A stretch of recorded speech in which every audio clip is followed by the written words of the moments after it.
and welcome to Archive Dive. I'm Maria Lockwood, a reporter with the Superior Telegram. Each month, we dip into files on historic events, people, and places in Superior and Douglas County with local historians. Today, we'll look back at how Superior celebrated the end of World War II. There was a marked difference in the way the city recognized VE Day in May of 1945 and the more celebratory affair in August when VJ Day was announced. In May, churches opened and work in the shipyards continued. The day was filled with prayer and a resolve to work harder. August's announcement triggered a day of wild celebration, a holiday for most, where the only restaurants that remained open ran out of food, and Tower Avenue was covered with paper. Helping us dive into the story today is local historian Teddy Moronic and Brianna Feint, curator of collections and exhibits for the Richard I. Bong Veterans Historical Center. Thanks for joining us. Oh, you're welcome, Maria. Thank you, Maria. So take me back to 1945 and how the city dealt with, first of all, the war in general, and then these two celebrations. For myself, I think the period between 1941 and 1945 is the most interesting period in Superior's history because of what this town was like. I mean, all these jobs at the shipyards, and there's so many people. I just love reading about it and finding out things about it. But one of the things that surprised me the most, I'm old, but not that old. I wasn't here, for VE or VJ Day. I was so surprised. I just thought, well, when the war in Europe was over, there must have been great celebrations. But when you go back and look at the newspapers for VE Day, people went to church because they knew that there was still a war to be fought in the Pacific. So they weren't going to waste their time on celebrating. They were still going to get to work. Right. So I find that very interesting, considering that, most people were probably focused on what was going on in Europe more so than the Pacific. I know that Brianna probably knows more about that, locally. Well, I think what's important to remember in the Pacific is that I don't think there was a feeling at the time that we were close to being done there. I mean, there was a feeling that the Japanese were going to fight to the last person and that there was going to maybe be a land invasion in Japan. So I think even when the war in Europe was done, I don't think there was any sense that, at least in May, that the war in Japan was close. Right. And that was reflected here in Superior and how people dealt with the news. Right. And I think, too, that you can see a very slight, slowing down at the shipyards and things. Probably they weren't going to need the boats that had been needed during the war with Europe. I think the headlines in the Telegram was great on the day that President Truman was going to announce that, the war in Europe was over with. Huge letters, front page read, "Germany quits." But when I was looking at the newspaper, I happened to glance down into the lower, right-hand corner of the front page. And there was a little story there about a doctor from Superior named George Hathaway.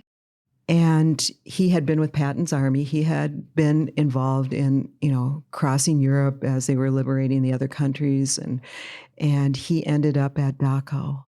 And there was a description of what he found when he got to the concentration camp, and he was appointed medical director of Dachau. And it was so sobering when you read that. You think, okay, the war's over, but look at the toll it took on people.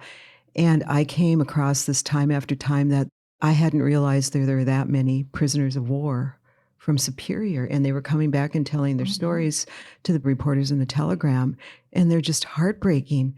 And what makes it even worse to me is that Wisconsin was a site for prisoner of war camps, and we housed a lot of, especially German prisoners here. There were Japanese. Here in Superior? Not in Superior, but they were in Door County.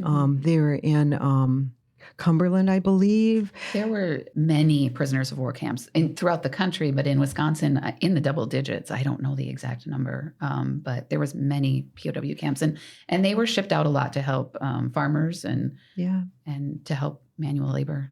What made me so sad was they would have pictures of these guys who came back during this time frame between the end of the war in Europe and the end of the war in Japan.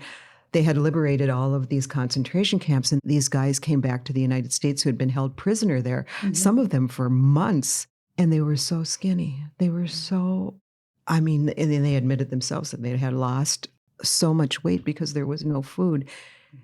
There's a story in the Telegram about the German prisoners who are out, I think it was in Bayfield, and they were picking, because there's a lot of produce, they were picking all of this stuff.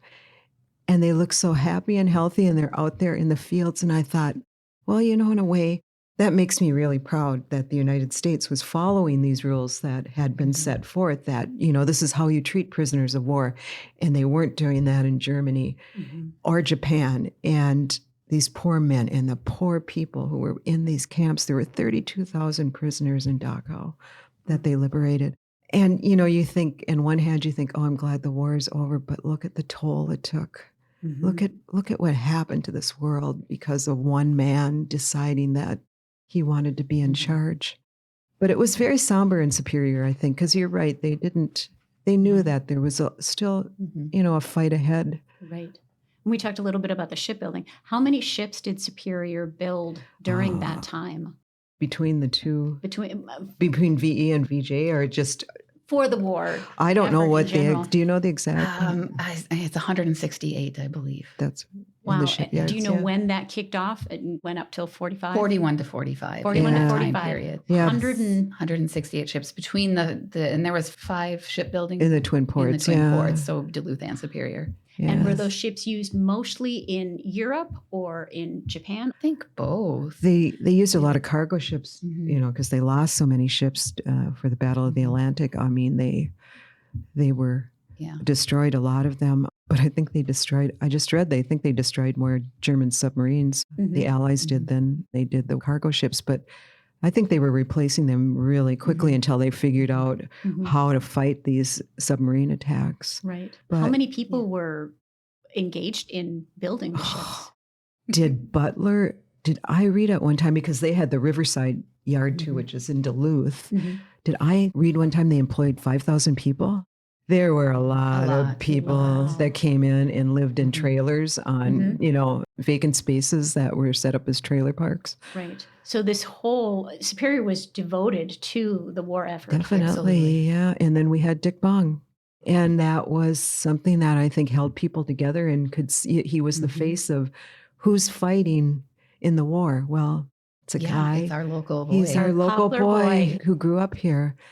And the other interesting thing during that time between VE Day and VJ Day is there's this little picture and blurb in the Telegram that Dick Bong has just taken a job with Lockheed in California to test fighter jets. And I don't know, it's really sad because you know what happened. Right.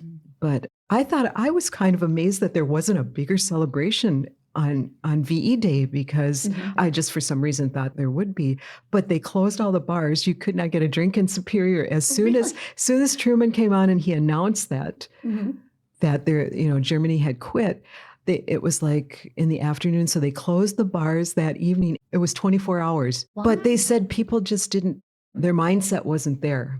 It was, we've still got a job to do. Okay. Don't start celebrating yet, because this thing isn't over. Okay. Yeah. Juxtapose that with what happened in August. Well, that was a different story. But in between that time, I was surprised at how many ships were launched. But I think they were finishing up their government contracts at both Butler and Globe. How many ships were launched? There were several. And in fact, Ann Baxter, who was a movie actress at the time and who is the granddaughter of Frank Lloyd Wright, she was here, not in Superior, though. They had her at the Riverside Yard. She was christening a ship. And the other christening I thought was interesting was that Robert Butler's youngest daughter, Catherine, christened a ship. And they invited all the kids from Superior Children's Home and St. Joseph's Children's Home to come and be their special guests at the launch. Oh, wow. Yeah, the pictures from that, we have pictures of that day in our collection, and there's like cartoon characters everywhere, and you could tell they were really trying to make it fun for the kids. Yeah, so, that's so interesting to see that, but you can gradually see how people are coming to the realization that, well, this is over with. But there's still a lot of ads in the paper for employment, but a lot of those ads were from Baraboo, because they must have had a munitions plant there, and they were looking for people to come down and work. There were ads for people to go to Pearl Harbor because they were fixing up the ships that had been damaged during the war. And I mean, what they were offering was pretty amazing. Mm-hmm. In fact, they had a recruiting office set up here for employers outside of Superior to recruit people, I suppose, because the shipyard already trained employees. Mm-hmm.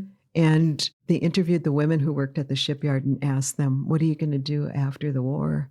And most of them said, well, I'm going to go and I'm going to be a homemaker, but there were some women who said, I'm going out to Arizona and I'm getting myself a welding job because I really like welding. Mm-hmm. Wonderful. So it changed so many things. It did. Yeah. I always thought it's sad, the women who then had to give up their jobs when the war was over. Yeah, I think that's a shame. Thing that still upsets me is when I saw this ad for Superior Water Light and it was like a cartoon and they had a woman who was kind of dressed up like Rosie the Riveter, but she had on an apron and then it was focused of her going into the kitchen and it was like, oh, good, times are the same. I'm going back to, what I had been. And I thought, well, this changed everything for women. It gave women a different attitude. And I really think those women are who led us to the women's liberation movement. Mm-hmm. They were the mothers of the women who were demonstrating for women's rights in the 1970s. So, okay, you can see that starting. Yeah. Yeah. So Tell me a little bit about what happened then in August when VJ Day was announced. Well, the one thing I want to say is that the city, because I've seen paperwork on this, is they were very specific about when the announcement was made, whether or not you could leave work and how much time you got off. It was really funny, but I think it was announced. I think it was announced in the evening on the 14th of August. And then they continued celebrating the next day. But that night, just like all hell broke loose in Superior. Once again, the bars were closed. Oh, no. And everything was closed just about. And people just went downtown and they were parading up and down the street. Little kids in costumes. They had cowbells on the cars that were driving up and down. And somebody brought a sound truck and they played music and they were dancing. But my favorite is the toilet paper story. Apparently, toilet paper was a scarce commodity at that time, even towards the end of the war. Really? But people were throwing it out the windows and off the roof of the Android. And I think they took it all from the Android, too, if I'm not mistaken. But they said it was like a January blizzard in Superior in August. Wow. Yeah. And I understand they just kind of shoved that all into the sewers then, right? Probably. But I guess they opened up a couple drugstores because people were not damaging anything really except for the toilet paper. Mm-hmm. And people bought confetti. So that added to the whole festivity going on there. Yeah. And the next day, the Tri-State Fair was opening. So they had all that. They could go out there and continue the celebration, which the 15th was actually the day that I believe is considered the actual end of the war. Okay. Yeah. So, but they continued celebrating. I think they had grandstand shows that were, who did they have there? They had mules who could kick footballs was part of the show. And they also had chariot races, which I would really have liked to see. I wonder if they were where the track is They now. must have been. They had displays of souvenirs that people had brought home from the war. I guess there was a big display out there of that. Okay. So there was still interest in that. But yeah, but they really did not have any trouble. Like, I think I read that 10 people were arrested for drunken behavior because, you don't need a bar to get liquor. And that was it. They had a couple fender benders, but no trouble whatsoever. People were just happy. Wow. They were just happy and they were out celebrating that it was finally over. Right. And the headlines that day, I've heard people talk about them before, that the day that there was the VJ Day was also the day of Dick Bong? No, Dick had died when they dropped the first bomb. Okay, Hiroshima. That's what I'm thinking. Okay. Yeah, and that His death eclipsed. his was on the next day. Yeah. Yeah. So we do have a headline in the museum. It's from the LA paper and it's in big bold letters, Dick Bong killed. And then underneath it, it says, by the way, we dropped a bomb. I'm paraphrasing there, but Right. Yeah. When was that? How soon August before? 6th. On August 6th. That was Right. just before. So this was a week before. So from our perspective, of course, we're, the end of the war in the Pacific is just a week after Dick Bong died. So of course his family was still devastated. But now hearing this story, I'm almost wondering if that doesn't play a part in, like, this whole city of Superior had just gone through this very horrible, tragic news. And then they got this good news, and that just made them even more excited to be able to have something good happen after something so tragic. Yeah.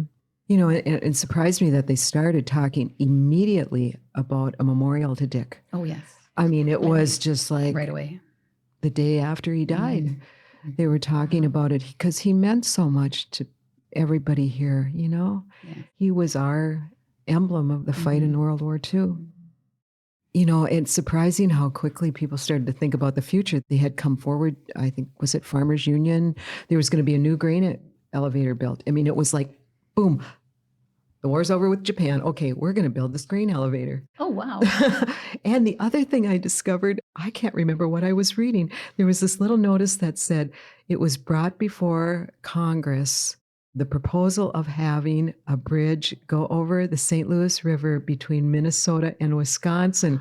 So that was in 1945. That was the start of the Blotnick Bridge. Mm-hmm. Yeah, they didn't waste any time. They were used to working hard, so they're getting back to work and seeing what they can do. Definitely. And the St. Lawrence Seaway was in our sights too. So what happened to all of the shipyards? boom, gone. I read someplace it was like Butler came in one day and the next day there was a shipyard and he left and next day there wasn't one. It was never his intention to stay here. No. That wasn't his main business, shipbuilding. Mm-hmm. And I don't know, Globe hung around for a while, I think. I don't really remember. And those women who had stepped forward, many of them went back home. Went back to the kitchen. A lot of them mentioned that their husbands were gone and that's why they were working. They were in the war, so that's how they kept themselves busy. Right. And they were good welders. I bet. Look at those ships. Those ships were wonderful. I interviewed a welder at Walter Butler, and she described it as it's like icing a cake. So you take the you're welding, and it's like icing a cake was her description. I've always loved that. I like that. Yeah, and the other sign that the war was winding down, the vocational school, which had trained people to work in wartime jobs, was closing out their program at the end of May. They were no longer going to be training people because they knew. But, Japan, as you said, Japan could have kept going if they really could have. They did not want to surrender. They had a second atomic bomb dropped on them. And even then, they were not ready to do it, but they did. And you said that you saw prisoners of war coming back from there also. Oh, yeah. Yeah, there were a lot of people who were in camps in Japan. I think they were almost worse. Japan was worse. Yeah. Really? But when you think of all the political prisoners and plus all of the Jewish people that, the Germans imprisoned, it's just horrific. No good came out of it, did it? No. I don't, except NATO. Right? Except, countries trying to align together and say, we don't want this, we don't want to have World War III. We've got to stick together. They don't let anybody come between us. But otherwise, good music. That's all I can think of in the world, Right. Incredible sadness. So there was a difference, but each one of those days was commemorated and was given its due in a different way. Right. And I was surprised on the second one too, where people were out until the wee hours after midnight. Did you know during World War II that, I think this was a national law, a business could not stay open until after midnight? Oh, I did not. Yeah. Drinking establishments, most importantly, they could not. And so they repealed that right away, even before the war with Japan ended. And you look in the newspaper and who's staying open till after midnight? The Elks and the Eagles clubs. They were both having dances from 9 to 1. Wow. Really? Yes. So all of that, you learn, these little things make it so interesting. Like, what was life really like back then? And in the big picture, we had it fairly easy here. We had rationing gas. They were really excited too, because the feds had announced that they were releasing enough materials from the war effort that within 6 to 9 months, there would be a few new cars produced, because there were no new cars during the war either. Wow. Yeah. Okay. Yeah. It's interesting. And I so admire those people who lived through those years. And those are the people who had lived through the Great Depression too. And they had their share of I troubles. know, and it's like there's never going to be an end to this. It's just one thing after another. But boy, did the economy swoop up after that, and there were all these predictions like there's going to be 7 million unemployed in the country. Oh, no. But, those people who were producing tanks in Henry Ford's auto manufacturing plants, they turned it over pretty quickly to go back to making cars. And the other thing was Roth in Superior had this huge one-page ad about if you're looking for new appliances, and they aren't being produced yet, you can put your name on our waiting list for a new refrigerator. All the things that were not produced during the war, but they were very savvy about their advertising. But, come to us first. We'll have it before anybody else does. Okay. It was a good time to let people know we're coming out of this. Let's look ahead. Yeah. Wonderful. Okay. Well, thank you. You're welcome. Thank you, ladies. And thank you for listening to Archive Dive. New episodes are available monthly at superiortelegram.com or wherever you listen to podcasts. If you have a topic you'd like us to explore, email me at mlockwood@superiortelegram.com.